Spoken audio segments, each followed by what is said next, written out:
Northern Ireland questions, and the Secretary of State, I'm sure, has heard his comments.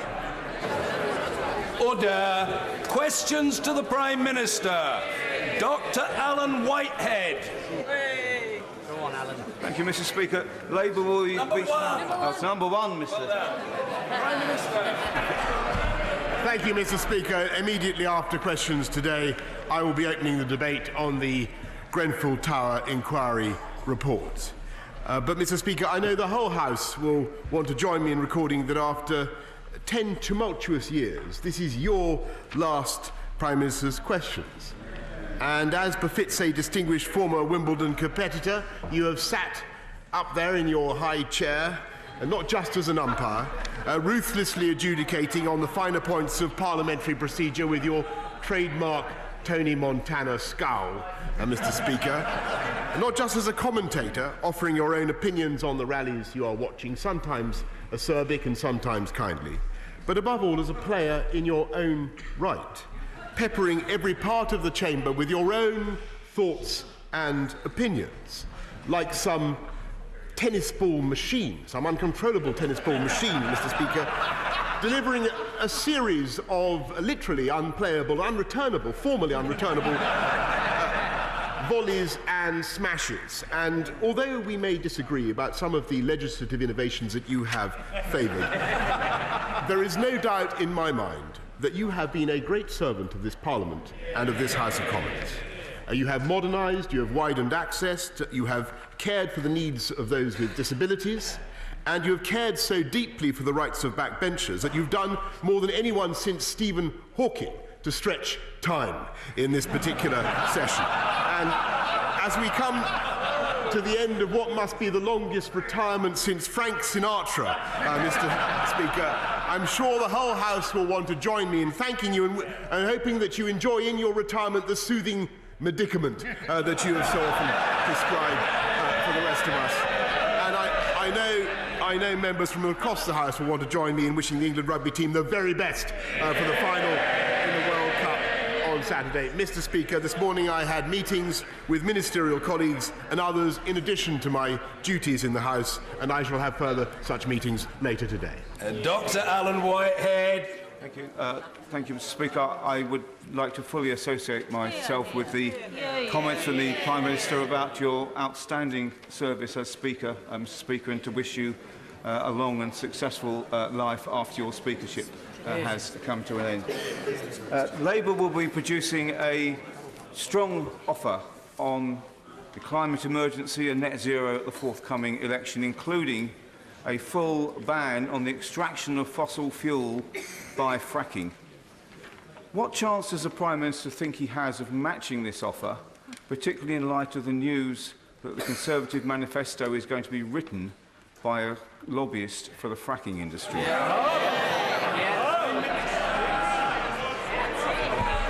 Mr. Speaker, we will shortly be making an announcement about fracking in this country in view of the very considerable anxieties that are legitimately being raised about the earthquakes that have followed various fracking attempts in the UK, and we will certainly be following up on those findings, because they are very important. I think they will be of concern to members around the House. But I must say this government yields to nobody in our enthusiasm for reducing CO2. We have cut carbon emissions massively in the UK, and we're the first European country to commit to net zero by 2050. And that is what we are going to do. And we can do it because we believe in a strong, dynamic, robust market economy that is delivering the solutions in clean technology that are deplored by the party opposite.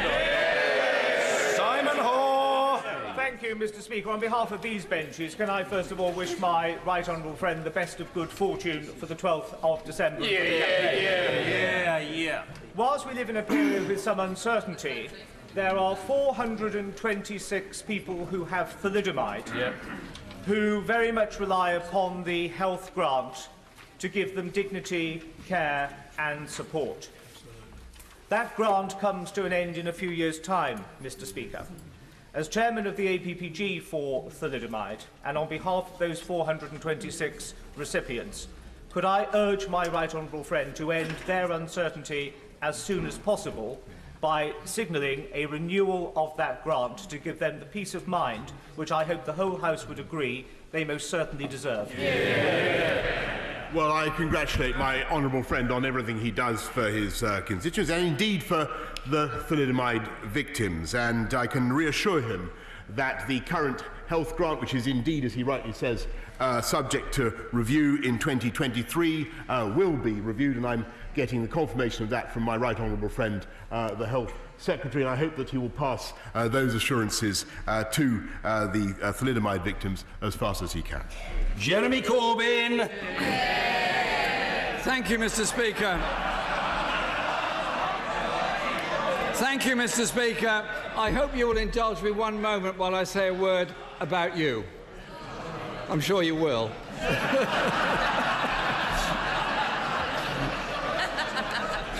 I want to thank you, Mr. Speaker, for the way that you've used your speakership in the decade-long tenure you've had. You've done so much to reform this House of Commons, and our democracy is the stronger for the way that you've done it. You have served for 10 years, you've given real power to backbenchers, vastly expanded the use of urgent questions, which has been overwhelmingly popular with all government ministers, and opened up the number of emergency debates, which is even more popular with even more government ministers. And in the traditions of the great Speaker Leinster and others, you've stood up for Parliament when it has to be stood up for, and I think we thank you for that. Because you've also carried that message internationally as well in the role of parliamentary democracy and parliaments holding governments to account. And as we hope to form a government in the future, we hope to be held to account by Parliament as well. But I also think, and I'm sure the whole House would agree with me on this, you've done excellent work in opening up Parliament to visitors, exhibitions and children, and you've reduced some of these strange customs and strange garments that people wear in this building. And it's all right, it's all right. I know you're all jealous of my tie, but it's okay. And the way in which you've used your office, Mr. Speaker, to increase diversity amongst the staff in the House and make this a much more LGBT-friendly place. You've taken it away from being a gentleman's club that happens to be in a royal palace to a genuinely democratic institution. So I want you to accept our thanks and pass on our best wishes to Sally, Freddie, Oliver and Jemima, your wonderful family, for the support they've given you. And a great celebration today, and I'm sure the whole House will join us in this, is when you and I, Mr. Speaker, celebrate Arsenal beating Liverpool tonight.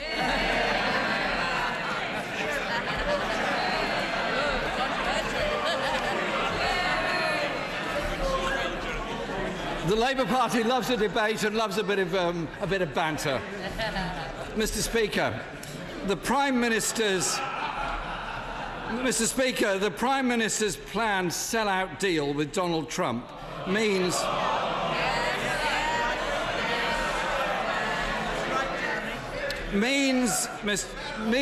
yet more National Health Service money being siphoned off into private profit. Channel 4 dispatches reported that the cost of drugs and medicines has repeatedly been discussed between US and UK trade representatives. Why did the Prime Minister previously say the health service wasn't on the table in any post-Brexit trade deal? Mr. Speaker, the answer to that is very simple. It's because it is not on the table. And I pay tribute. And by the way, I pay tribute to the officials of the NHS who have just done a brilliant job in reducing the cost of Orkambi so that cystic fibrosis, made in America, by the way, so that cystic fibrosis sufferers in this country get the treatment they need at a cost that is reasonable to the taxpayers of this country. And if he wants to know how the people of this country are able to afford the stupendous investments that we're now making in the NHS, £34 billion, the biggest ever investment in the NHS, 40 new hospitals that we are building as a result of the decisions that we are taking. It is because this is the party that supports wealth creation. And the reason we're able to invest in the NHS, Mr. Speaker, is that for the last 9 years, this economy has been growing. It has grown by 19% since the Conservatives first came into office. And he would ruin this economy and ruin our ability to fund the NHS. And that is the reality.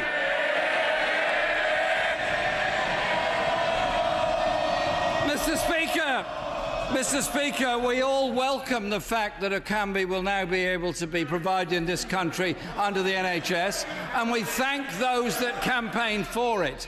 The shame is that we're not told what the deal is with the company concerned. And as for these fabled 40 hospitals, that figure dropped to 20 and then finally dropped to 6. Mr. Speaker, we learned this week that government officials have met US pharmaceutical companies 5 times as part of the Prime Minister's planned trade detail. The US has called for full market access to our NHS, which would mean prices of some of our most important medicines increasing by up to 7-fold. Mr. Speaker, whilst the government is having secret meetings with US corporations, it's patients here that continue to suffer. Can the Prime Minister explain why the number of people waiting longer for urgent cancer treatment has tripled over the last 9 years? Mr. Speaker, as he knows very well, this government is investing £34 billion into the NHS. We are seeing improvements in cancer survival rates across the country. We are seeing improvements in cancer survival rates thanks to the investments that this government is making. And I think it absolutely satirical, Mr. Speaker, that he should claim credit for getting Orkambi and other drugs delivered at a reasonable price. That is the work of the UK government. That is the work of the NHS supporting NICE to ensure that people in this country get affordable treatments. And he may not be aware of it, Mr. Speaker, but the Vertex, the company that makes Orkambi, comes from America. Is he seriously suggesting that the NHS should not engage in negotiations to ensure that British patients get the drugs they deserve? Is he so phobic? Is he so phobic of American companies that he would forbid them for having those discussions? Mr. Speaker, not for the first time the Prime Minister is talking nonsense. Of course we need to import medicines from various places. I just want it to be done in an open and transparent way. I don't want secret talks between government officials on behalf of ministers with big pharma corporations in the USA. And last year, Mr. Speaker, 34,000 cancer patients waited more than 2 months for treatment. And whilst early detection is obviously very important, the longer people wait, the less chance there is of survival from cancer. The Prime Minister knows that, I know that, the whole world knows that. Why can't he get it and put the necessary resources into the NHS to cut the waiting time? Right.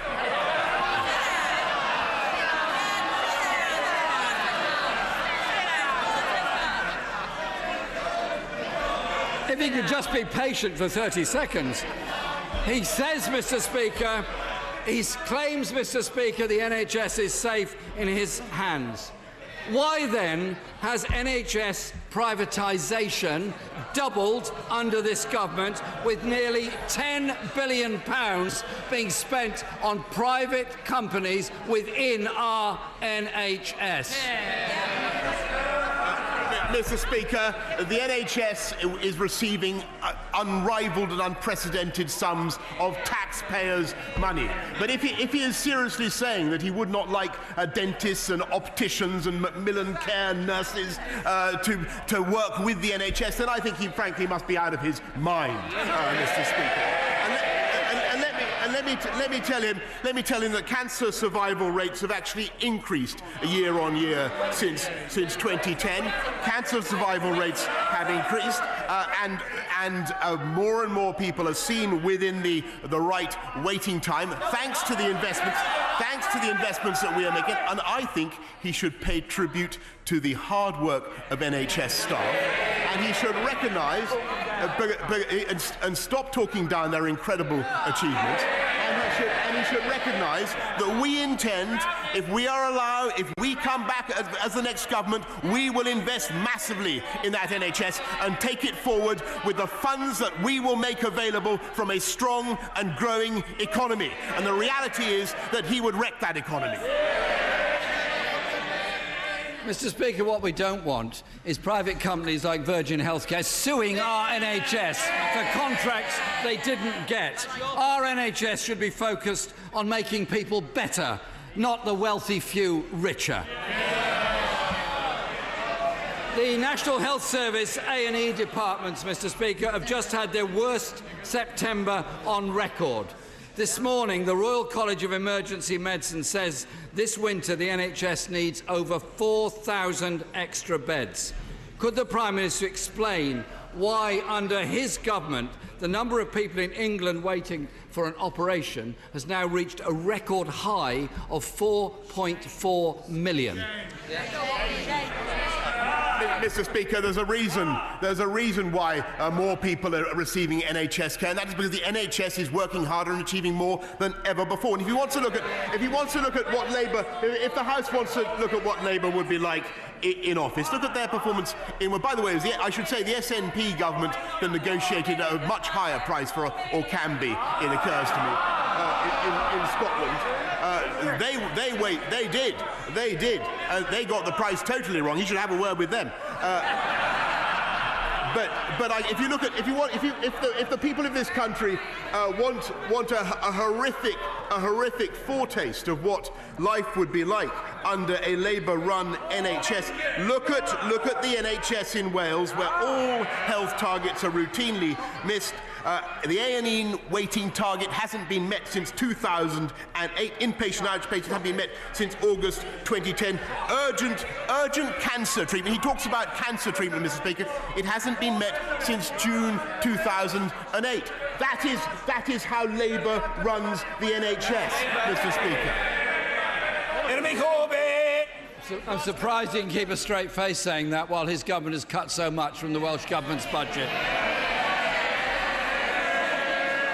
And from a government that's cut 15,000 beds out of the NHS, that has cut $7 billion from social care, I don't know how he's got the brass neck to say what he just said.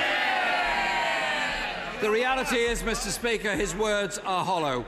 Anyone who's tried to get a GP appointment, who sees how overworked our NHS staff are when they visit a hospital, and the stress NHS staff go through when they can't deal with all the patients that are coming in, he needs to think about this. I'll give an example. A lady called Gillian wrote to me this week. Yes, it's a real case of a real person, and I will quote her letter if I may, Mr. Speaker. Gillian says, "My mother died in February as a direct result of the GP shortage in the UK. Her last years were marred by long waits for treatments and for interventions. Whenever she got care, it was given by overstretched but very dedicated people, but it always came after painful and debilitating delays." Why should that happen to Gillian's mum or anybody else's mum? The problem is the shortage of GPs, the shortage of nurses, and the excessive waiting time for people with very difficult conditions and deep pain. They should be sympathised with and supported. Well, Mr. Speaker, I can certainly say that we will deal with his constituent Gillian's concerns, but I can tell him that there are 17,300 more doctors and over 17,000 more nurses on our wards since 2010, and I think, frankly, Mr. Speaker, it is time to differentiate between the politics of protest and the politics of leadership. And He should apologise, Mr. Speaker, for continually striking attitudes that I do not think are in the interest of the... It's all very easy to be an Islingtonian protester and say that you side with Russia over what happened in Salisbury, or to say that you have a £196 billion programme of renationalisation, or continually to flip-flop one way or the other, now leave, now remain, refusing to respect the verdict of the people in the referendum on the EU.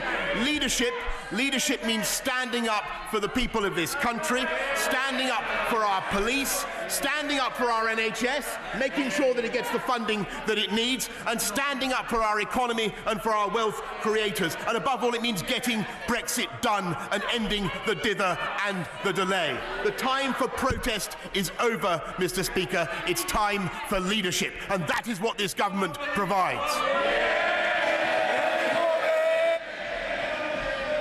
Mr. Speaker, coming from a Prime Minister who withdrew his own bill, it seems a bit odd. My question, Mr. Speaker, was about somebody whose mother had died, and she believes that's because of the shortage of staff within the NHS. I would have hoped the Prime Minister would have tried to show some empathy and answer that question. Because GP numbers are falling, there's 43,000 nurses shortage in the NHS, and it suffered the longest spending squeeze ever in its history. Mr. Speaker, the choice at this election couldn't be clearer.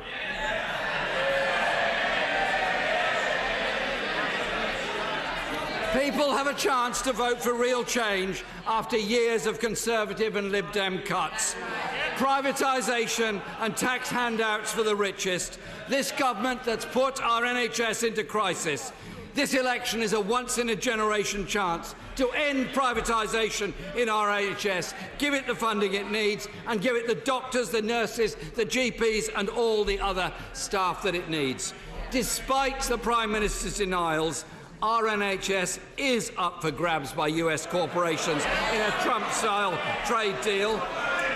Isn't the truth, Mr. Speaker, that the right honourable gentleman will not be shouted down under any circumstances. He will complete his inquiry to the satisfaction of the chair, and people who think otherwise will quickly learn that they are, as usual, wrong. Jeremy Corbyn. Thank you, Mr. Speaker. Despite his denials, the NHS is up for grabs by US corporations in a Trump trade deal.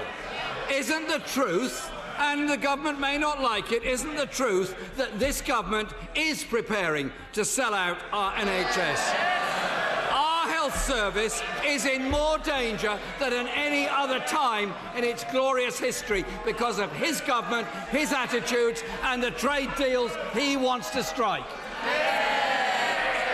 Mr. Speaker, I do indeed agree that there is a stark choice facing this country at this election, and it is between economic catastrophe under the Labour Party,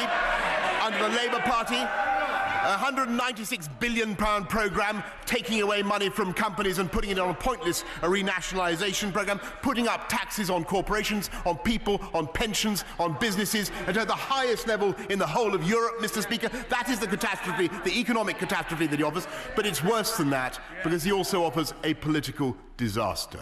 Consigning next year, which should be a wonderful year for our country, to 2 more referendums, Mr. Speaker. Another referendum on the EU, because he can't make up his mind on what he thinks, flip-flopping this way and that, and another referendum on Scottish independence. Why on earth should the people of this country spend the next year, which should be a glorious year, going through the toxic, tedious torpor of 2 more referendums thanks to Labour? We want next year to be a great year for our country, Mr. Speaker. We want it to be a great year because we are going to invest more in front-line NHS services. We are going to reduce violent crime with more police officers on our streets, 20,000. That's what I pledged on the steps of Downing Street, and we've done it. We are going to invest in every one of our schools, primary and secondary, across the country. That's what I pledged on the steps of Downing Street, and we are delivering it. We are going to invest in a fantastic infrastructure programme for our country. Gigabit broadband across the whole nation. That's what I pledged across the steps on the steps of Downing Street. That is what we are going to deliver. And we are going to deliver a fantastic deal by which this country will come out of the European Union. A deal that he has tried to block and that we will deliver. That is the future for this country. Drift and dither under the Labour Party, or taking Britain forward to a brighter future under the Conservatives. That is the choice this country faces.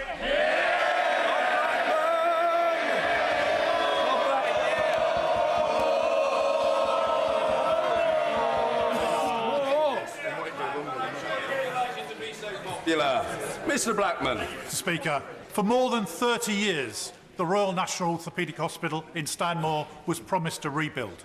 Under a Conservative government, we have the first phase of those medical facilities to match the world-class treatment provided by the medical team there. However, we have two problems. One is that the next phase is caught up in NHS bureaucracy, and sadly, two eminent non-executive directors have been dismissed from the board. Can my right honourable friend sweep away this NHS bureaucracy so we can provide the medical facilities that are required, and also order an investigation as to why the non-executive directors have been removed by the board by NHS London? Mr. Speaker, I congratulate my honourable friend on everything he does to campaign for his constituents and in particular for his hospital in Stanmore. And I can assure him that we will be making sure that that hospital, along with many others, will be in line for the funding he requires. But may I tell him that on his specific point about the administration of that hospital, I will indeed be asking my right honourable friend, the Health Secretary, to deal with his concerns very speedily. Ian Blackford. Thank you, Mr. Speaker. And can I, on behalf of those of us on these benches, wish you all the best for your impending retirement, and salute you, sir, for the way that you have stood up for the democracy of this House in order that at this time of crisis that we hold the government to account. We trust that you enjoy your many passions in retirement. You'll always be welcome up in Scotland, and if you need to visit a football team as an antidote to Arsenal, you'll always be welcome at Easter Road to see the mighty Hibernian. And let me, Mr. Speaker, wish England all the best for the rugby on Saturday. Mr. Speaker, this Prime Minister's extreme Brexit will take a wrecking ball to the economy and cost Scotland and the United Kingdom up to £70 billion a year. You know, Mr. Speaker, we can talk about the impact of Brexit, and they howl and complain because they know the reality that it's going to damage people's life. Isn't the truth, Prime Minister is willing to throw Scotland under his big red bus to deliver his Brexit, no matter what the cost? Mr. Speaker, as the right honourable gentleman knows very well, the greatest damage that could be done to the Scottish economy would be their reckless plan to break up the union with the UK. 60% of Scotland's business, of Scotland's exports, is with the rest of the UK. They would be throwing away not just the biggest block grant in history that Scotland has received this year, but of course all the benefits of membership of the most successful political partnership in history, from shipbuilding in Govan to the Glasgow Climate Change Summit next year, Mr. Speaker, which will be a glory of our whole United Kingdom, and which is coming to Scotland precisely because Scotland is part of the United Kingdom. And they would throw all that away, Mr. Speaker, with their crackpot plan for borders at Berwick and creating a new Scottish currency, Mr. Speaker, or joining the euro, worse still, going into the European Union, handing back control of Scotland's fisheries, Scotland's spectacular marine wealth, just at the moment that they've been won back by this country, handing back control of those fisheries to Brussels. That's their policy, Mr. Speaker. I look forward to contesting it at the barricades. Ian Blackford. You know, Mr. Speaker, I thought it was Prime Minister's questions, not a rant from the Prime Minister. And I have to say, Order, Mr. Mr. Kerr, I'm seriously worried about your condition. Calm yourself, man. Oh, I'm very concerned for you. Calm down. Ian Blackford. Well, I certainly wish Mr Grant all the best for his future, because he's not coming back like so many of the Scottish Conservatives. And, you know, we hear that the Prime Minister's going to be coming up to Scotland in the election campaign.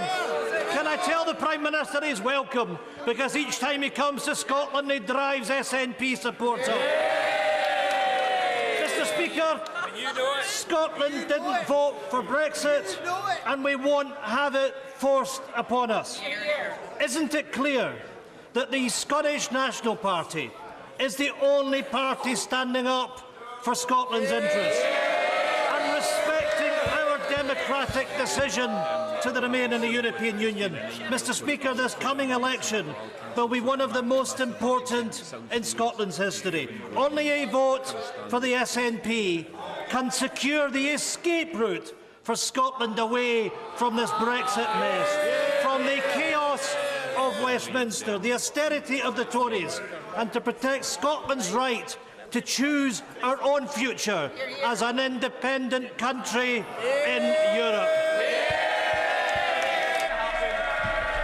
Well, Mr. Speaker, I'm sorry if I seem to rant at the right honourable gentleman, but if I may say, Mr. Speaker, well, he does rant quite a lot about independence for Scotland, and he bangs on about it endlessly. Why does he go on about Scottish independence so much? It's because he wants to conceal what the SNP government is actually doing in Scotland, Mr. Speaker, and they are wrecking, and they are diabolical for the Scottish economy. They have the highest taxes in the UK. They're not running either health or education well. That is why they're so monomaniacal about independence and smashing the union, Mr. Speaker. And actually, when I look at the good things that are happening in Scotland, and there are some wonderful things happening, it is very often thanks to Scottish Conservatives who are delivering £200 million, Mr. Speaker, for Scottish farmers, all thanks to the intercessions of Scottish Conservatives, the biggest ever block grant from London to Scotland, Mr. Speaker, and, of course, it is Scottish Conservatives who can be relied upon, unlike any other party in Scotland, unlike Labour, unlike the SNP, to keep the union together, the most successful political partnership in history. The House must calm itself. The truth is that one person's rant is another person's stream of passionate and uninterrupted eloquence. Mr. Nigel Evans. Thank you, Mr. Speaker. As your former Deputy Speaker, can I say that nobody has sat in that chair who has done more to defend and promote the rights of LGBTI people in this country and throughout the world, and when so many people live in fear of being born the way they are. I salute you. Thank you. Prime Minister, the Guardian newspaper last week reported that the largest number of happiest people live in the Ribble Valley. And I believe you have the capacity to make them happier. Will you ensure that of the 153 extra police that are coming to Lancashire, Ribble Valley gets its fair share? That we get our fair share of rural funding for health services like the Sladeburn Health Centre, and we get equal funding per pupil in our schools? And finally, will he ensure that for the 57% who voted Brexit and for the almost 100% who believe in democracy, that after the general election, when he's Prime Minister, he will deliver the Brexit people voted for? Well, Mr. Speaker, I can certainly give him an assurance on the second point, and the only way to deliver a great Brexit is to vote for this party and for this government. And I can make him even happier still by pointing out that not only the 153 is just the first wave, Mr. Speaker, for Ribble Valley, and part of the 20,000 more police that we'll be putting on the streets of this country. Jess Phillips. Thank you, Mr. Speaker. I have never known this place without you here, and I think it will be. It's going to be different. It's a delight to see your children here watching today, because I know that while you have a responsibility to Parliament, that you take your responsibilities as a parent incredibly seriously also. And now to the Prime Minister. Today. Today is my son Danny's 11th birthday. Happy birthday. Thanks to the years of cuts voted for by the Prime Minister, Danny, my son, and hundreds of children in Birmingham Yardley are in supersized classes and are only being educated 4.5 days a week. I don't want to hear his fancy stock answers about Brexit or Russia that he's been giving from his little folder. I want, or about how you're going to give more. I know what the Prime Minister... Both representatives at the dispatch box spoke with force and fully. The Honourable Lady is not going to be cut off by people ranting at her. She will be heard. If there are people who don't want to hear it, they're welcome to leave. I don't think she'll care, and neither will I. The Honourable Lady's question will be heard, and that's the end of it. Jess Phillips. I don't want to hear his campaign ad answer, because my son won't be able to go to school on Friday, so his campaign ad answer does nothing for me as a parent. I don't... Please, I'm so glad that you think it's really funny that people can't go to school 5 days a week. The Prime Minister is responsible for the children in this country, and while he might struggle with that personally, I would like to know, will he today commit that there will be a minimum number of children in every class post the election, and every single child will be able to go to school for 5 days a week? Well, Mr. Speaker, can I first of all wish a very happy birthday to Danny, and I can reassure her that I believe that under this government, under this Conservative government, he will have the best possible chance, not only of having the funding for his school that he needs, because we're investing in every primary and every secondary school in the country, and Mr. Speaker, he will also, as I say, £14 billion to level up funding both in primary and in secondary schools. And, Mr. Speaker, I believe that Danny will have a better chance of a great job under this government, and look at what we've achieved already. Record employment under this government, and a better chance of being able to find eventually his own home. So Danny has a great future under this government, Mr. Speaker, and I hope she'll reassure him on that point. John Lamont. Thank you very much, Mr. Speaker. In Scotland, Nicola Sturgeon and the SNP are letting down our wonderful NHS staff and the patients they look after. Waiting time targets have been missed, capital investment has been slashed, and there's a £1 billion maintenance backlog.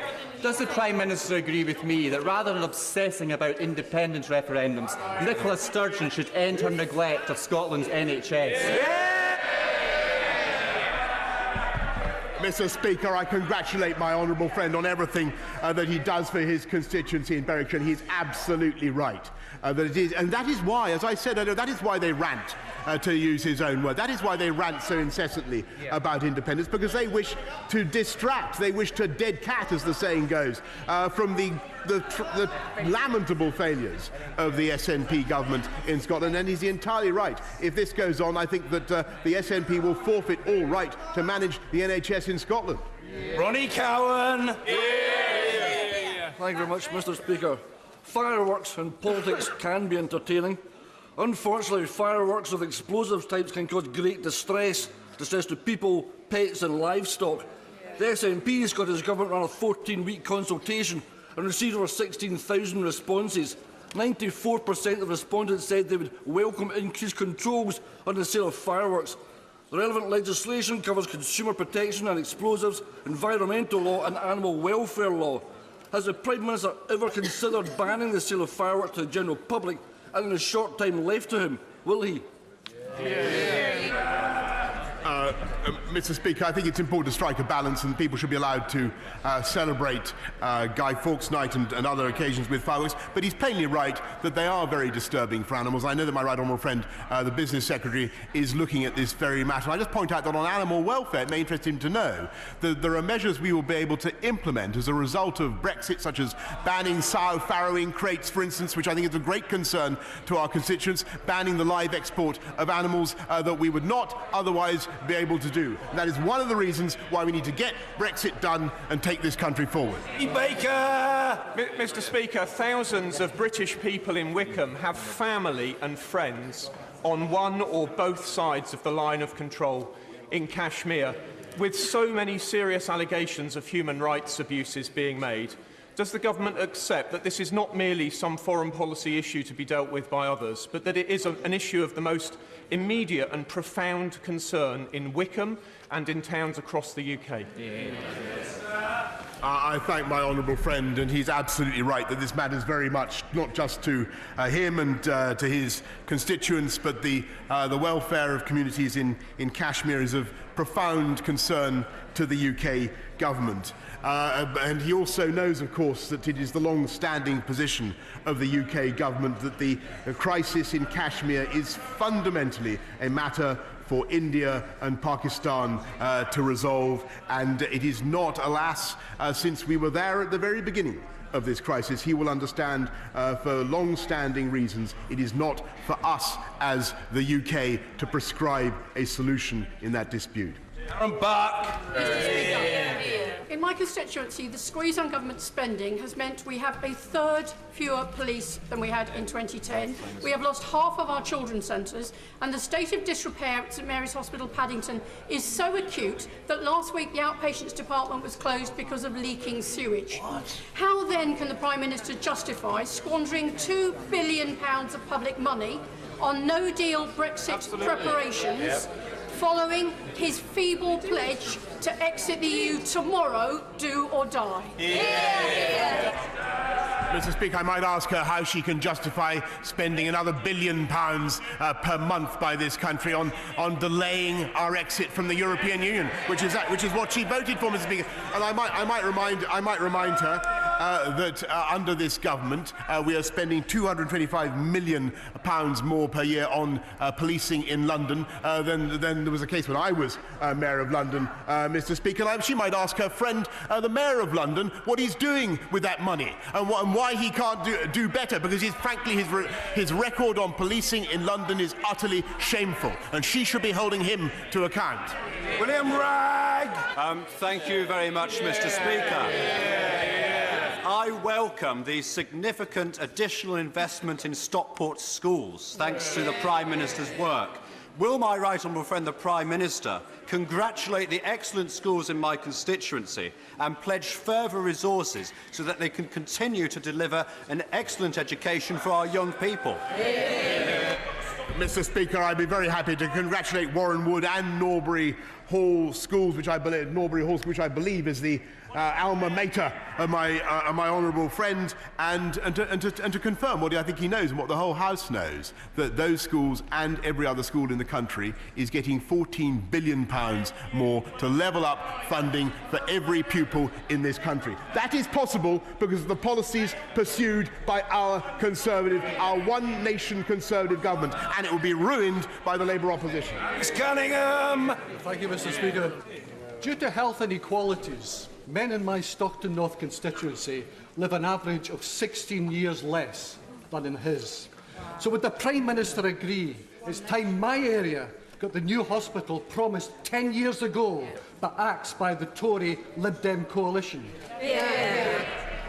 Mr. Speaker, I will certainly look at what we can do to ensure that he does get a new hospital in his constituency, but I can tell him that because we have a huge programme now underway, but I can tell him the only way to deliver that investment, £34 billion investment in the NHS, the biggest in modern history, is to ensure that you have a dynamic, dynamic one-nation market economy of the kind that we have.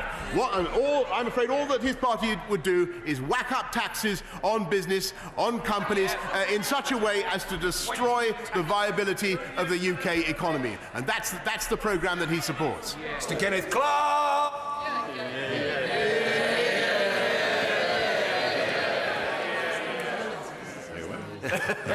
Mr. Speaker, may I take the occasion of your last Prime Minister's questions and mine to join in the tributes to your own role in the chair.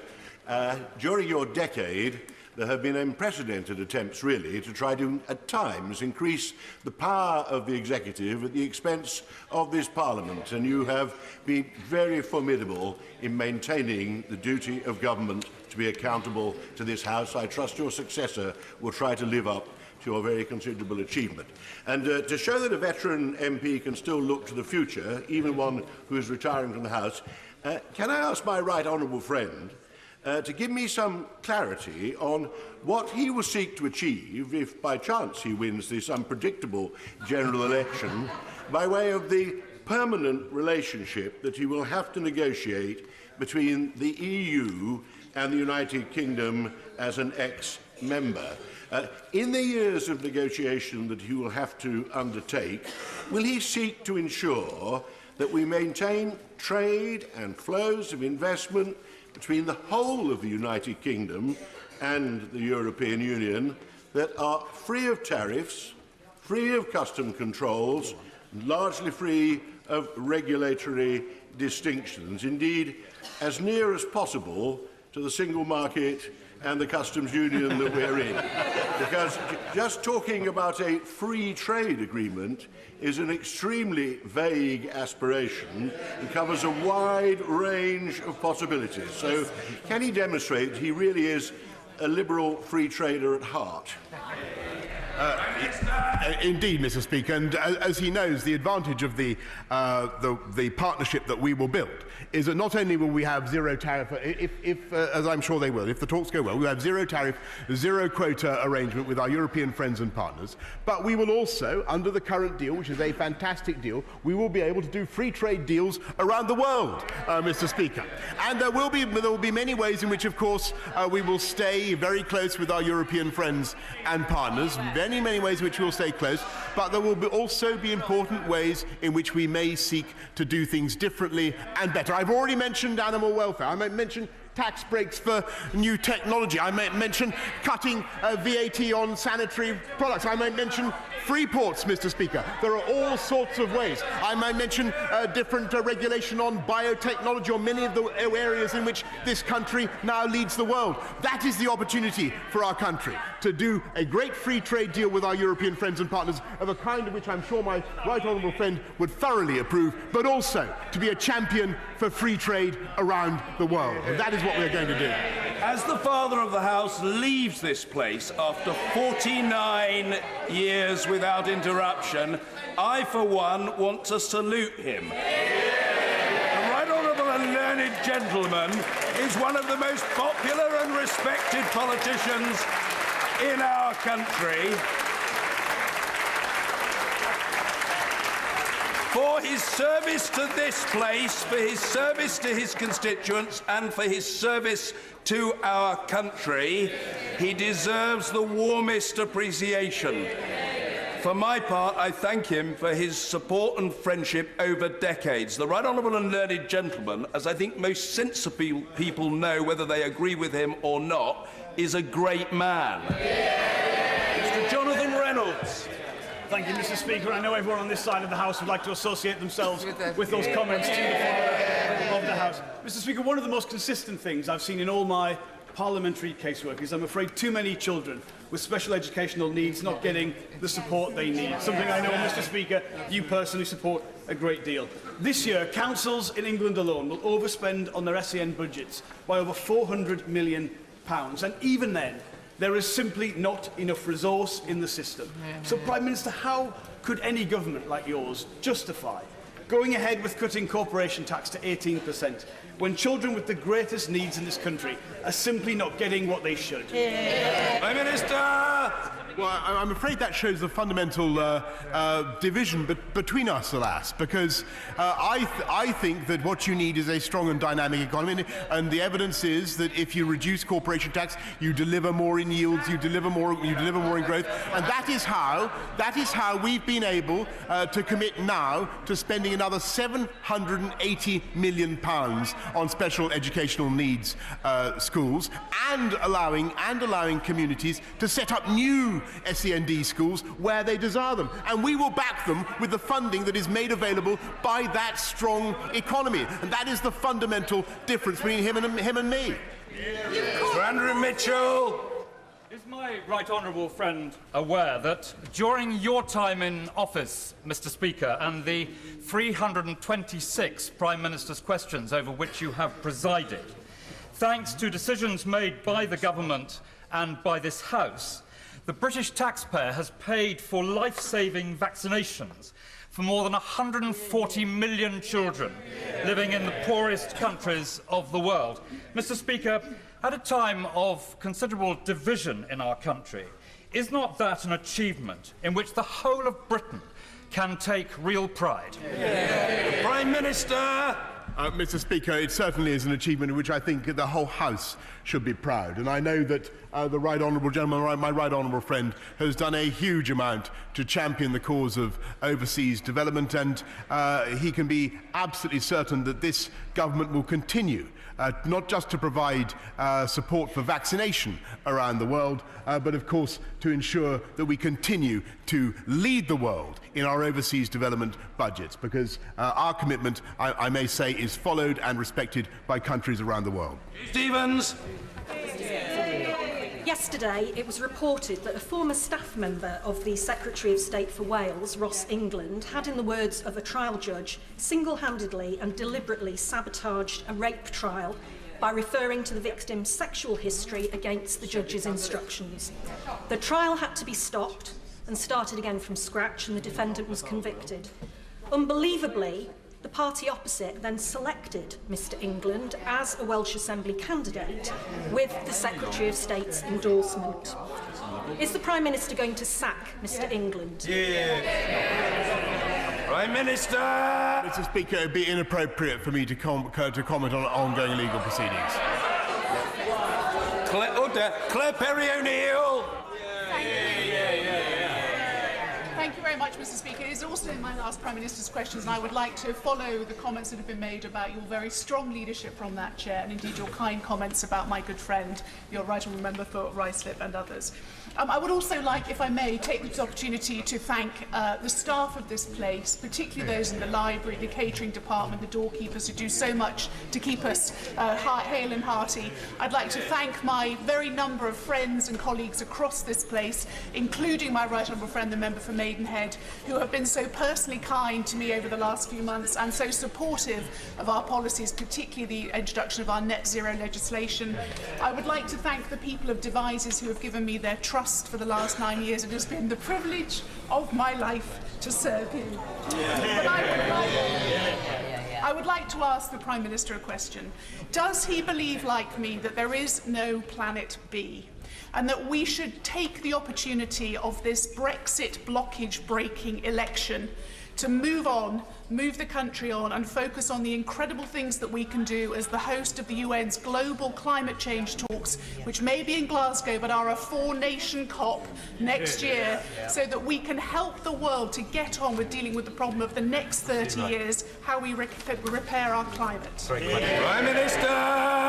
Well, Mr. Speaker, may I pay tribute to my right honourable friend for everything she's done in her parliamentary and indeed her ministerial career, and to agree with her, to associate myself, by the way, Mr. Speaker, with your comments on my right honourable friend, the member for Rushcliffe as well. But I know that she is actually leaving this place to do something perhaps even more important, which is to run our COP COP26 summit next year in Glasgow, and I know that she will do an absolutely outstanding job. And I think she is completely right that it would be far more wonderful for this country to focus on what we can do to lead the world in tackling the problems of the environment and tackling climate change than frittering away yet more political time and capital in 2 more pointless referendums. So I thoroughly agree with her proposal. Henry!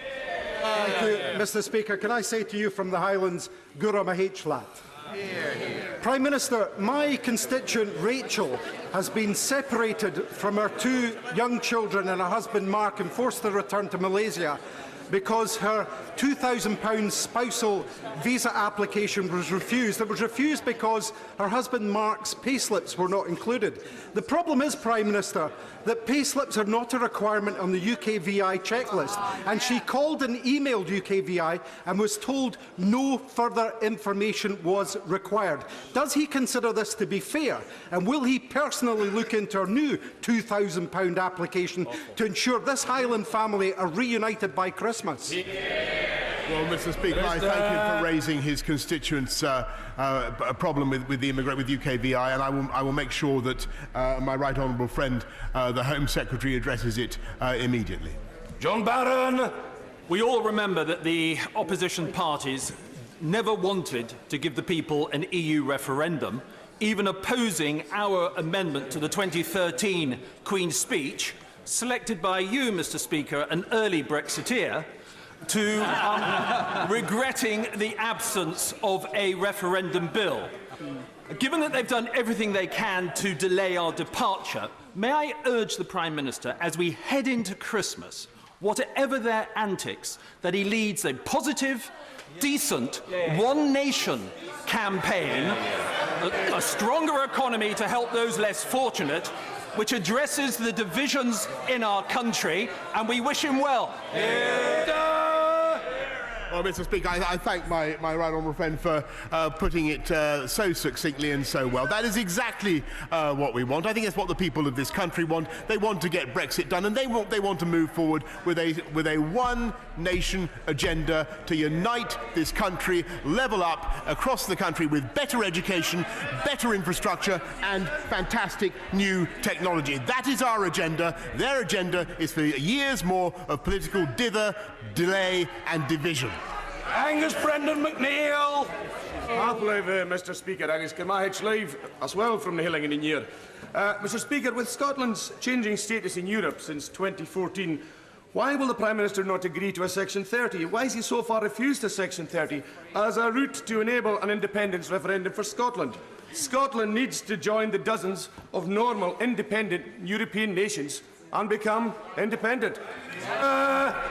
Well, Mr. Speaker, I think the honourable gentleman knows my answer to that, which is that there was a referendum in 2014. The result was very clear. People were promised that it would be a once-in-a-generation referendum, and I don't think that we should break that promise. Hugh Merriman. Thank you very much, Mr. Speaker. It's a pleasure to see you in your Arsenal tie. I've worn mine as well. For 2 reasons. I'm sorry the Leader of the Opposition has not worn his own. Mr. Speaker, before I go on and ask the Prime Minister a question, can I thank you not just for giving me a voice in this place, but for giving representation to my family and those I grew up in Buckingham that you have served so well as their local MP. They have asked me to pass on that you'll be missed dearly by them. Returning back to the football politics metaphor, would the Prime Minister agree with me that when it comes to both football and politics, the owner of the number 10 berth is key to success? And so would he rather see a centre-right dominant leader sweeping all before him domestically and in Europe, or should we look towards the left wing where we might see a misfiring striker more at home in the 1970s? Prime Minister!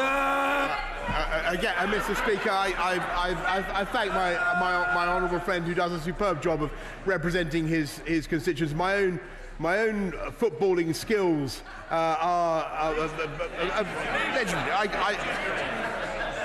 I can do it, Mr. Speaker. I can do it, and I enjoy it. But the most important thing is to have a team that is united and that will deliver a great future for this country. And that is what we offer, Mr. Speaker. And I'm afraid it is in sharp contradistinction from the Labour Party, because last night, I think more than 100 of them couldn't even be bothered to vote for a general election in which they're shortly about to contest. What kind of confidence is that in their leader, Mr. Speaker? Paul Roberts. Lefarydd, ni hoffwn ni cymryd y cyfle I ddeud, ni fydd eich tebyg yn y tîm eto, a mi fyddwn ni'n gweld eich eisiau. I don't think we'll see your like again, but we will miss you in this House. And now, we're coming to the close of 9 years of Tory misrule, misinformation and broken promises. Leading us in this merry dance is the Prime Minister, a lord of misrule at this shambolic Christmas election. But, Mr. Speaker, my party has long been prepared for this election. In Wales, we have a simple choice. We can back our country by voting Plaid Cymru or be let down once again by one of these deeply divided Westminster parties who offer nothing but more Brexit chaos. Will the Prime Minister be honest for once with Wales? There's only one way out of this chaos, isn't there? And that is to remain in the European Union. Prime Minister! Well, I thank the right honourable lady for her beautiful Welsh.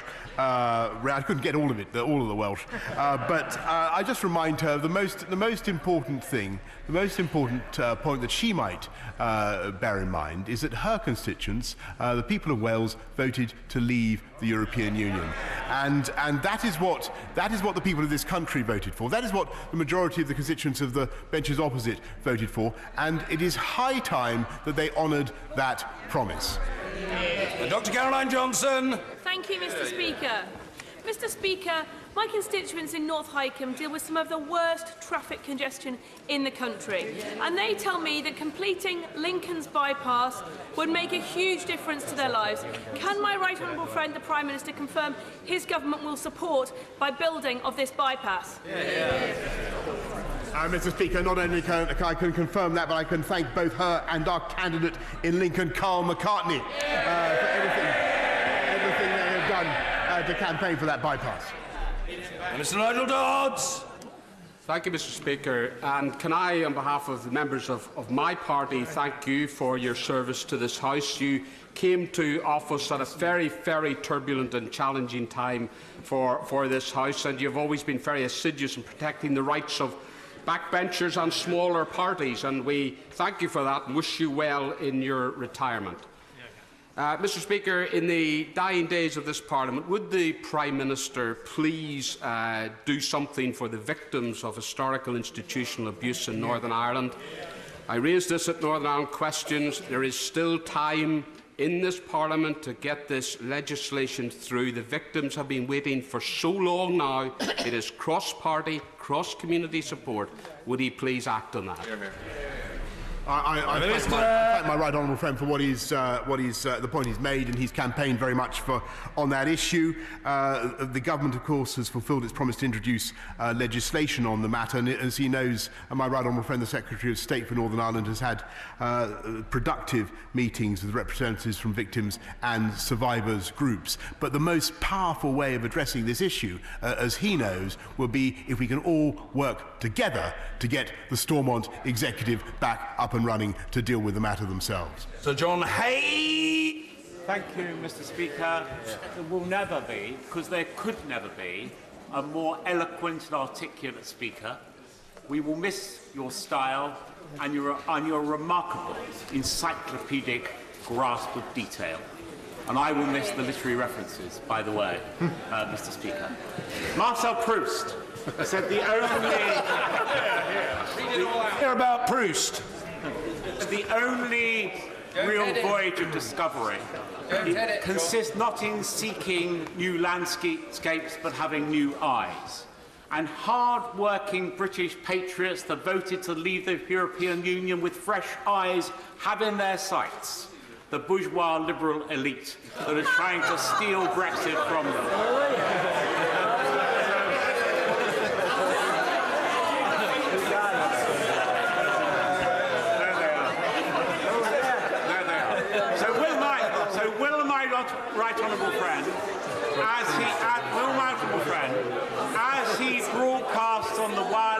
and elsewhere, and actually meet people in real life too in the coming days and weeks.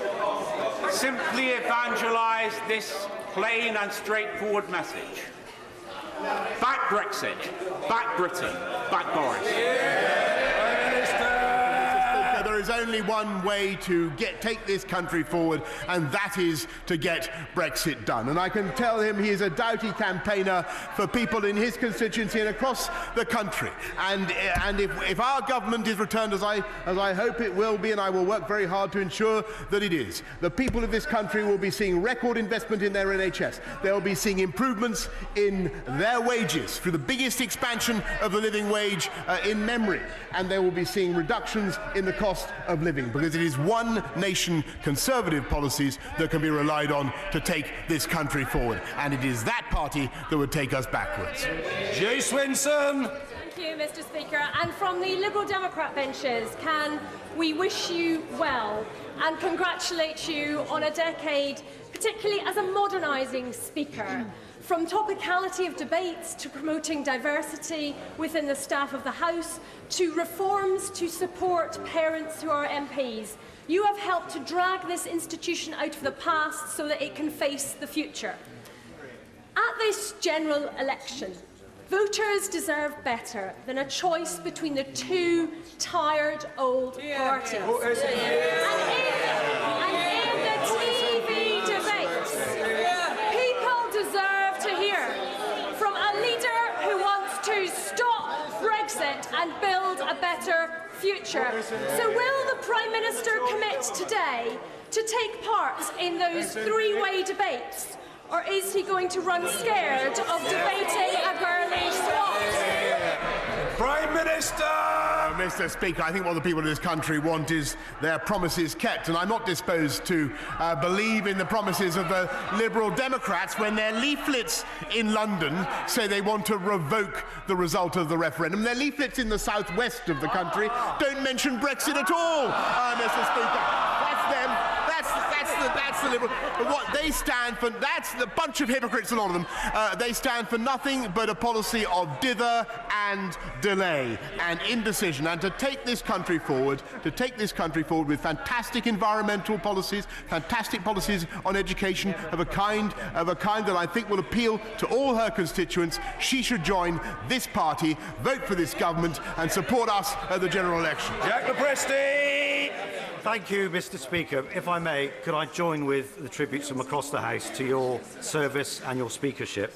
Even though our 30-year friendship notwithstanding, I haven't agreed with everything you've done recently, but I've been a big supporter of yours in the chair. You've been a champion of backbenchers, and you've allowed the Chamber to hold the Executive to account and enabled it in a very good way. And can I just say the best of luck and good wishes to you and your family. Thank you.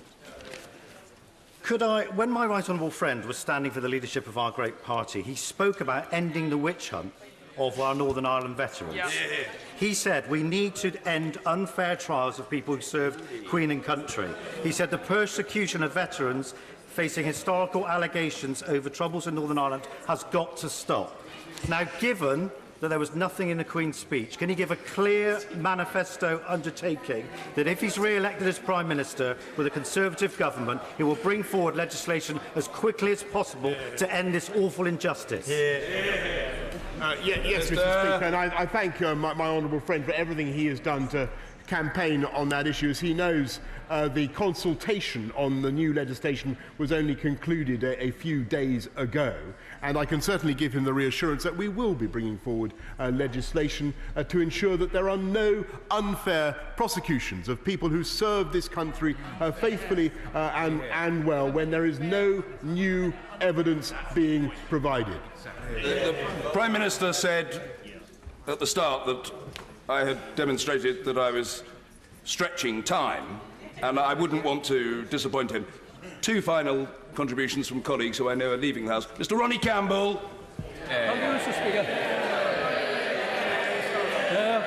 Mr. Speaker, I've been in this Parliament for 32 years, and I've seen many speakers in the chair, and I must say, you've been the best. And as we say in the North East, I'm not quite good up in the language of the Welsh, but you're a canny laddie. And can I ask the Prime Minister, The WASPy women were given a bad deal in their pensions. Can the Prime Minister, or has the Prime Minister, got any plans to put that wrong right? Prime Minister. Well, first of all, Mr. Speaker, can I pay tribute also to the honourable gentleman as he leaves this House, and indeed again repeat my congratulations to all honourable members who are standing down on the service they have given on the specific issue that he raises of the WASPy women. As he knows, it is a very difficult issue and very highly emotionally charged.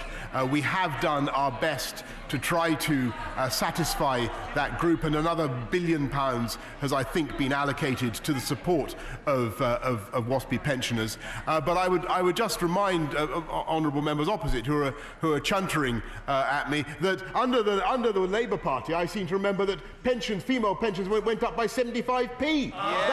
That was their approach to pensions rights for women. We are, and Mr. Speaker, we are indeed looking at what more we can do to satisfy that issue, but it is, as he knows, a very difficult issue. Mr. Richard Benyon. Thank you, Mr. Speaker. Can I wish you well, and can I add to the plaudits that have been made to you by thanking you for the way you've represented my father's old constituents of Buckingham. I know you've been assiduous in that. Many years ago, the Prime Minister was campaigning in Newbury to help get me elected. And he was asked by the Newbury Weekly News whether there was any chance of him becoming Prime Minister. And he said he thought there was more chance of being decapitated by a frisbee. Can I say that I take great delight, and will continue to take great delight, that he has defied those odds. If he can commit to me here today to continue this country's bold ambition on ocean conservation, where we are a world leader. Prime Minister. I thank my right honourable friend for all the service he has given this government and this country, and he has. I remember vividly campaigning with him actually on one occasion when we were interrupted by a dog show. I seem to remember. But he has also done particularly important work in conserving oceans, and he has helped to ensure that this country has global leadership in establishing marine conservation areas around the planet. This country, as you know, Mr. Speaker, protects one of the vastest expanses of the oceans of any country on Earth. And it is thanks to the work of my right honourable friend that we have put that issue at the forefront of our politics, protecting marine life, protecting not just the fish, but of course the penguins as well. And as you will know, a third of the world's emperor penguins are British, Mr. Speaker. And he has done a signal job. He has done a signal job, Mr. Speaker, of protecting those penguins, and I thank him for it. Order.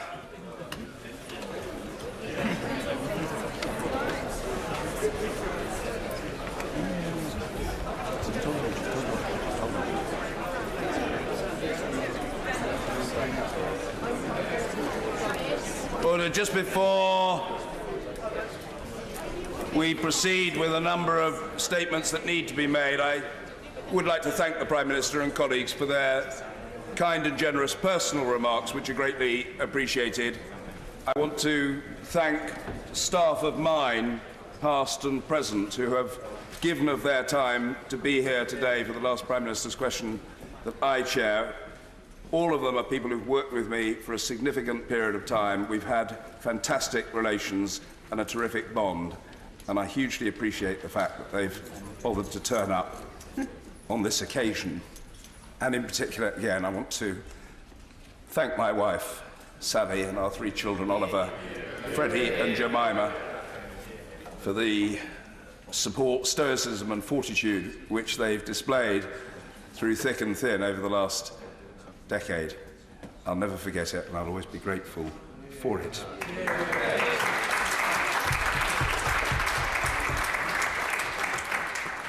Colleagues, it may also be for the convenience of the House for me to make a short statement about dissolution guidance. The draft guidance for members standing, members not standing and member staff is available on the intranet. It will be finalised after dissolution is confirmed. In the course of today, answers to frequently asked questions, capital F, capital A, capital Q, will also be published. These will include an answer to the point of order raised by the Right Honourable Gentleman, the member for North Thanet, on Monday concerning arrangements for Remembrance Sunday. Colleagues, I'm very pleased to announce the appointment of Patricia Hillis as the new Speaker's chaplain. She was selected following a fair, open and competitive recruitment process. Tricia, as she likes to be known, is currently canon pastor at St Paul's Cathedral, where she leads on diversity and inclusion and, goodness knows there's a piquancy about this today, on the Church's response in times of disaster. In particular, she was part of the team at St Paul's which brought together the National Memorial Service following the Grenfell Tower disaster, working alongside the bereaved families and survivors and local faith and other groups. As we know, that avoidable disaster has caused intense grief, pain and anger among those affected in the community. Born in Kuala Lumpur to an Indian mother and a British father, Tricia moved to the UK with her family in 1971. Formerly a social worker, Tricia specialised in supporting individuals and families diagnosed with HIV and AIDS, helping them deal with complex, multiple challenges with dignity. Married to Andrew, who is head of the Youth Offending Service for Southwark, Tricia will additionally be priest in charge of St Mary at Hill in the City of London. I am also proud to say that she will be the second female Speaker's chaplain from a BAME background. Tricia replaces our dear friend, the Reverend Prebendary Rose Hudson Wilkin, who leaves on Thursday to become, and I am so proud to say this, who leaves on Thursday to become the first black Bishop of Dover. While Tricia's start date remains to be agreed, I hope that when she does take up the post, probably early next year, the House will enjoy working with her. Order, it may also be helpful to inform the House now that, and these matters have been properly discussed with the usual channels, at the start of the general debate on the report from the Grenfell Tower inquiry, I will ask the House to observe a minute's silence to reflect on that tragic event and those whose lives were lost. We begin, however, with the business of the House motion. The whip to move. Whip to move. The question is as on the order paper. As many as are of that opinion say aye. Aye. Of the contrary, no. I think the ayes have it. The ayes have it. Order. Colleagues, I now ask the House to rise and to observe a minute's silence to reflect on the Grenfell tragedy and those whose lives were lost.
Thank you, colleagues.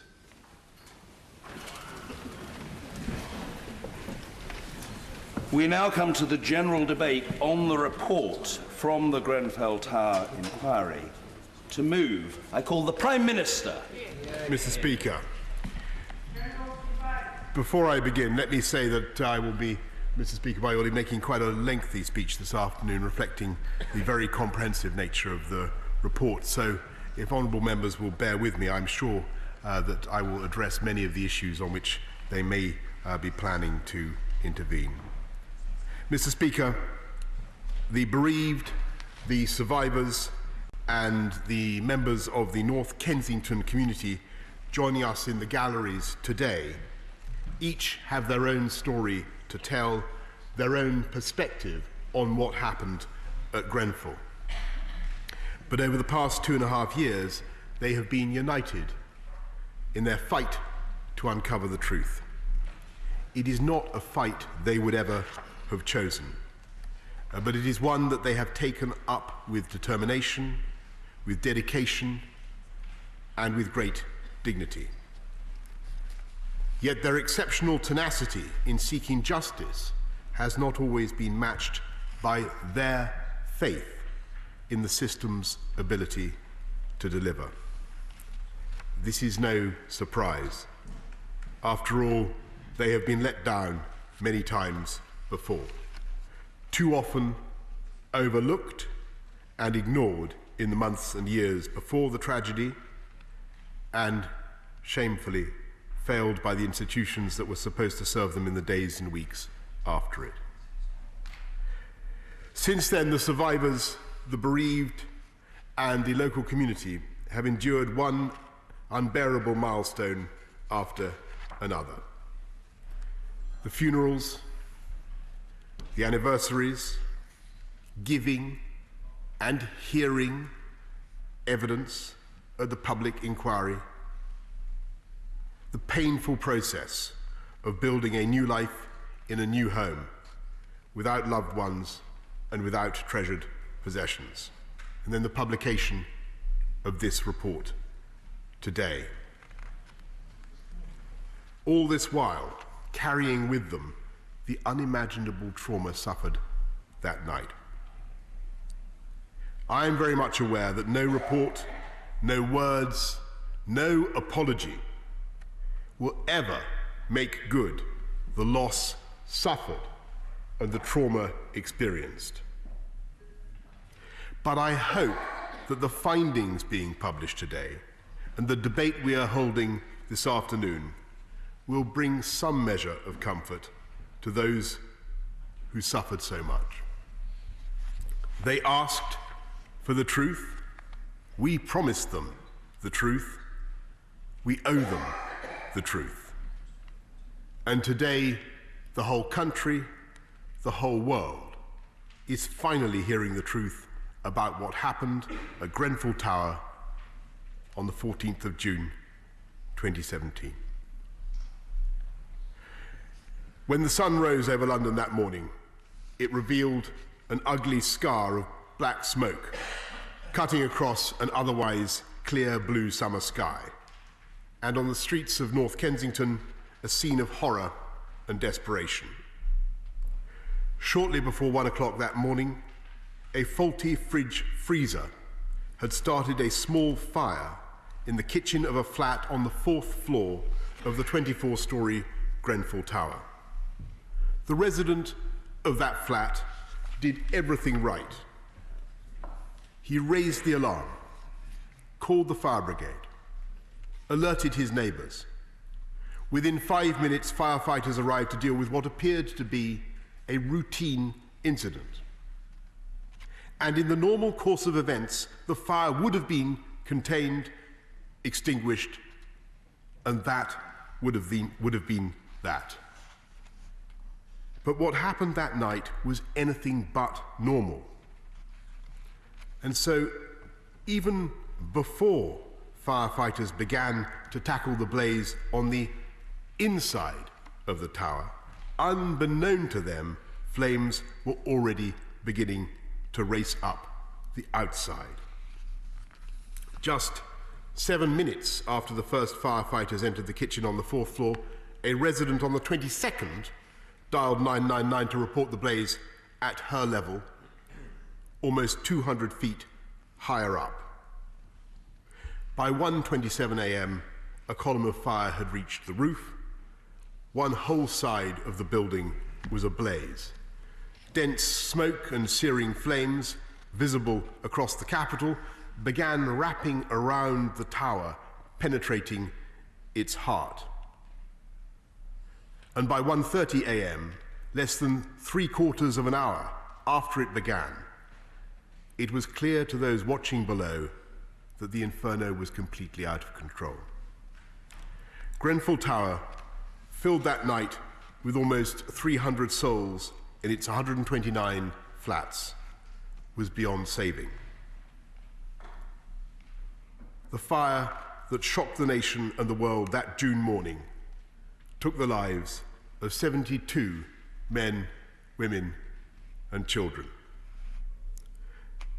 The oldest, known simply as Sheila, was a poet, artist, and great-grandmother who had brought joy to many and seen and experienced much in her 84 years.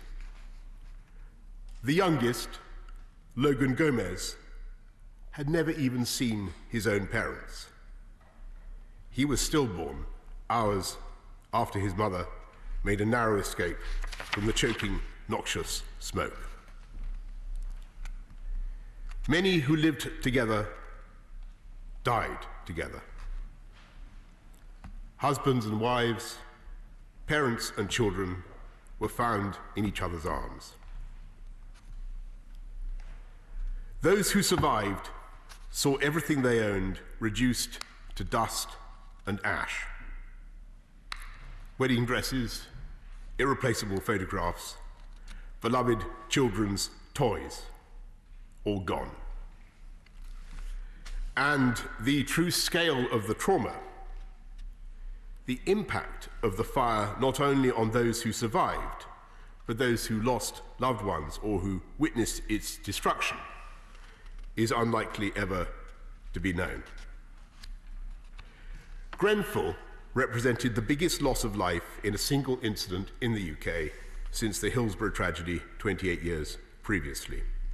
However, my predecessor as Prime Minister, the Right Honourable Member for Maidenhead, was determined that there would be no repeat of the travesty that followed that disaster, which saw the friends and families of those who died forced to fight the establishment tooth and nail, year after year, decade after decade, to secure justice for their loved ones. That's why, just 15 days after the tragedy, the then Prime Minister appointed one of our most experienced and respected former judges, Sir Martin Moore-Bick, to lead a rigorous public and completely independent inquiry into what happened. Sir Martin has today published his report on the first phase of that inquiry, covering the events of the 14th of June. The cause of the fire and its rapid spread, the way in which emergency services and others handled the immediate response. As the sponsoring minister under the terms of the Inquiries Act 2005, I have this morning laid copies before Parliament of that report. I was in no doubt that the House should have the opportunity to debate it on the day of publication. Grenfell was a national tragedy, and this is a report of great national importance. However, I recognise that Sir Martin has produced a very substantial piece of work, almost 1,000 pages across 4 volumes. And the vast majority of honourable and right honourable members will not yet have had the opportunity, therefore, to digest it and analyse it in any great detail. And I believe that members do have an important role to play in scrutinising such reports and the government's response to them. So let me reassure the House that we will seek to schedule a further debate on Sir Martin's findings at the earliest suitable opportunity so that members can debate the report in detail. And this may be obviously after the election but we will certainly ensure that it will happen. But of course, what happened in the hours that the fire raged is only half the story. Phase 2 of the inquiry, which will start taking oral evidence early in the new year, will look at the wider context, and this will include the nature and application of building regulations, the way in which local and central government responded to the fire, and the handling of concerns raised by tenants over many years. Phase 1 sets out what happened. Phase 2 will explain why. And such a complex process will inevitably take time, longer than any of us would wish. But as I said, we owe it to the people of Grenfell Tower to explain once and for all and beyond doubt exactly why the tragedy unfolded as it did. And with the standards set by this first report, I am confident that is exactly what will happen. Sir Martin's work is exhaustive in its detail. He provides an authoritative and often harrowing minute-by-minute account of the fire and its terrifying spread. Led always by the facts, his recommendations are clear and numerous, and where there are failings to be highlighted, Sir Martin does so without fear or favour. Nowhere is that clearer than in Sir Martin's verdict on the single biggest cause of this tragedy. He leaves no doubt that the cladding on the exterior of Grenfell Tower was the defining factor in the rapid and all-consuming spread of the blaze. It was the cladding, the aluminium composite material, rain screen, and the combustible insulation behind it that ignited because of the fire in Flat 16. It was the cladding that allowed the flames to climb so rapidly up the outside of the tower, causing compartmentation to fail, and the cladding that turned into molten plastic, raining fire on the streets of North Kensington and causing the blaze to travel up and down the building as well. In short, it was the cladding that turned a routine and containable kitchen fire into a disaster of unprecedented proportions that cost 72 people their lives. Sir Martin is clear that the cladding on Grenfell Tower was fitted in breach of building regulations. And why this was allowed to happen and who was responsible for it will be covered in phase 2 of his inquiry. And I give way to the Right Honourable gentleman who I know was bereaved or suffered the loss of a friend in the Grenfell fire. I'm very grateful to the Prime Minister for giving way and the manner in which he's making remarks this afternoon. It is still the case that there are men, women and children up and down the country sleeping tonight in buildings with that cladding. And so many years after the tragedy, does he not think in this 6th richest democracy in the world, we could not have done more to get rid of people sleeping in infernos across our country?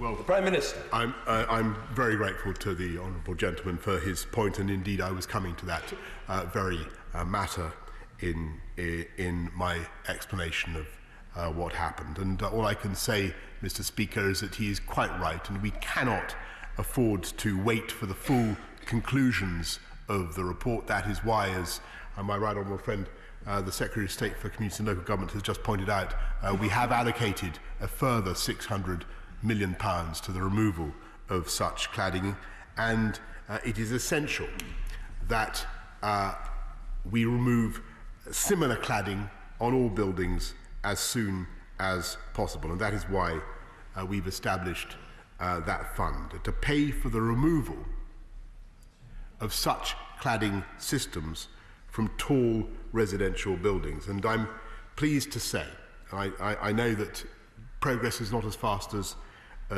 I would like. I'm pleased to say that all such buildings owned by central and local government have now had their cladding removed and are undergoing or are undergoing work to remove it, or at the very least have such work scheduled. In the private sector, progress is slower, and too many building owners have not acted responsibly. On that point, Prime Minister. Well, I'll give way. I'm grateful for the Prime Minister giving way on this particular point. Perhaps he could inform the House what action will be taken against those private building owners who failed to remove or replace the cladding by the June 2020 deadline. Prime Minister.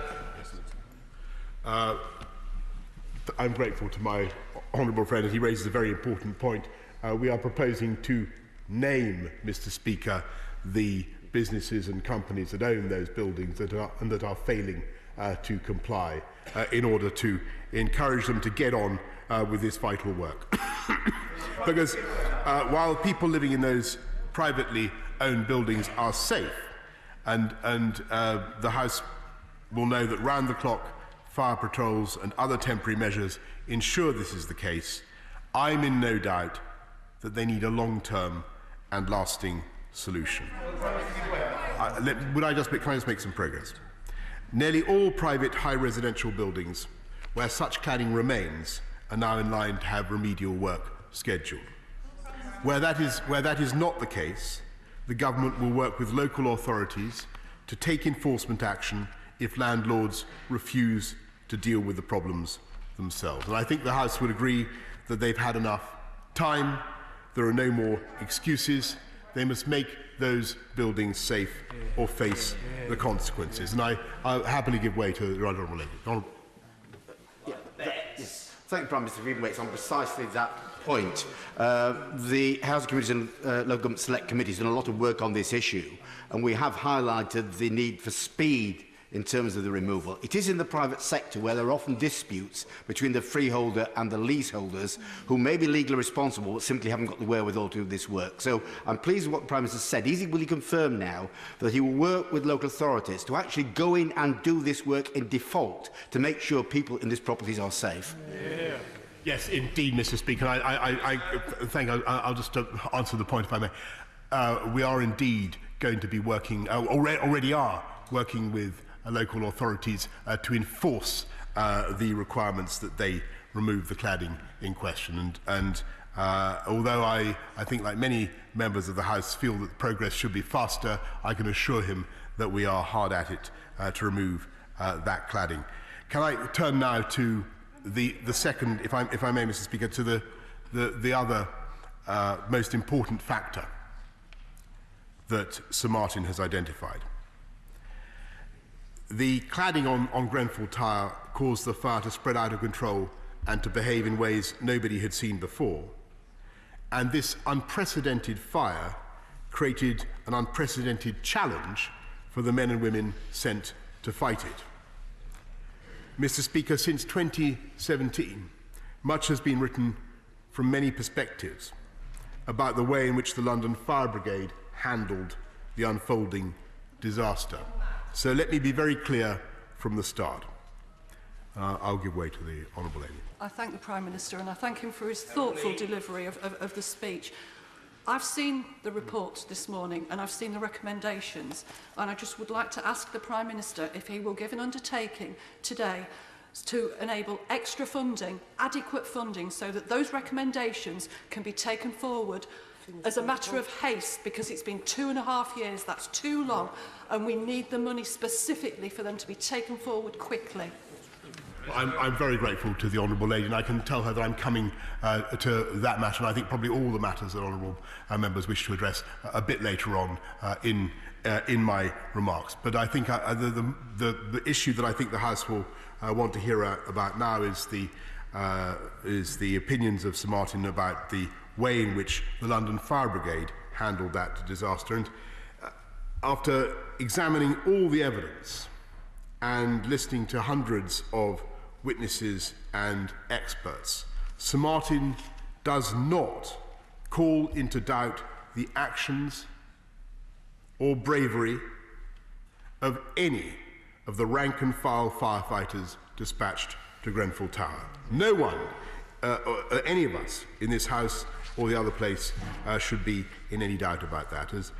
As Mayor of this great city of London, I saw for myself the courage and commitment demonstrated by the men and women of the London Fire Brigade. And as Sir Martin's report bears that out, telling of firefighters exhibiting, and I quote, extraordinary courage and selfless devotion to duty as they pushed themselves to and even beyond the limits of endurance, facing choking smoke and temperatures as high as 1,000 degrees Celsius. Their work that night was nothing short of phenomenal. However, Sir Martin concludes that the firefighters on duty that night were faced with a situation for which they had not been properly prepared.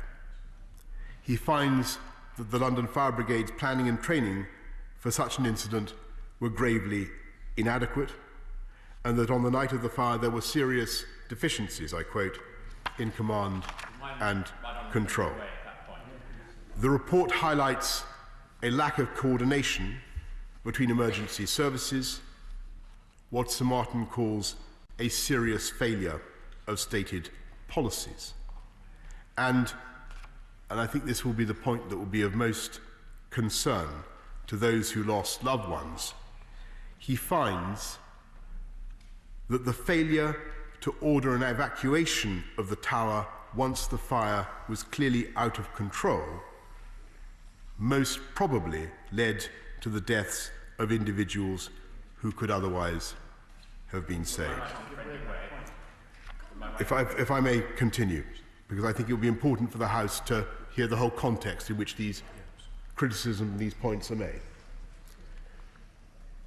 The so-called stay-put policy is the bedrock on which all plans for fighting fires in tall residential buildings are based. Building regulations are supposed to mean that fires cannot spread beyond individual flats, and that they are compartmented. When that is the case, it is indeed safest for most residents to stay in their homes until the fire is extinguished. But at Grenfell, that was not the case.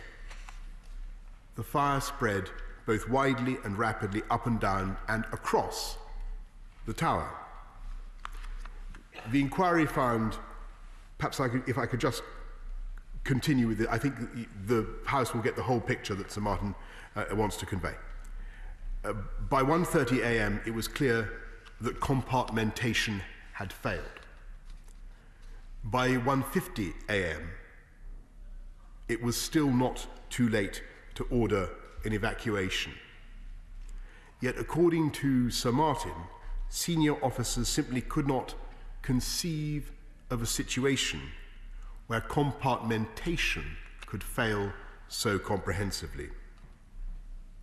In the report, Stay Put is described as such an article of faith within the fire service that senior officers were reluctant to let the reality before them override their training. And as a result, the decision to order an evacuation was not taken until 2:35 a.m., by which time the tower's single staircase was already filling with impenetrable smoke. Even after this time, poor and confused lines of communication meant that operators in the 999 control room were not aware that the advice had changed. Swamped by the sheer volume of calls and dealing with a challenge well outside their experience and training, some continued to give conflicting advice to callers trapped inside the tower. Sir Martin notes that many operators did not realise how all-encompassing the fire had become until well after 5 a.m, when a lull in calls allowed them to check their phones and see images of the burning building for the first time. Information gleaned from callers inside the tower was faithfully recorded, but only rarely made its way to firefighters who could act upon it. I'll give way to the... I'm grateful to the Prime Minister, and I thank him for the tone and the reflective manner in which he's delivering it. But can I point out that this isn't the first time that compartmentalisation had failed. In July 2009, at Lackinen House, a multi-storey building suffered a similar tragedy. 6 people lost their lives, over 20 were seriously injured. And at that time, or subsequently, the coroner wrote to the minister, who at the time was Eric Pickles, suggesting or putting forward a recommendation that the stay-put policy should be reviewed, and no action was taken. The honourable gentleman is making a very important point, as the whole House knows, and that issue, as I said at the outset, is among the issues that will be addressed in the second part of Sir Martin's report, but I will be saying a little bit about it a bit later on. But he's absolutely right to raise that issue. If I can just perhaps make some progress, Mr. Speaker. While brave firefighters led many people to safety from inside the tower, Sir Martin concludes that the chaos and confusion meant that some calls for help were not responded to until it was too late. And I give way to my right friend for giving way. I have visited Grenfell Tower twice to sympathise with the relatives, but I've also been able to see at first hand how firefighters in these very complex situations risk their lives. I had a meeting only yesterday with the Fire College in my constituency, who provide worldwide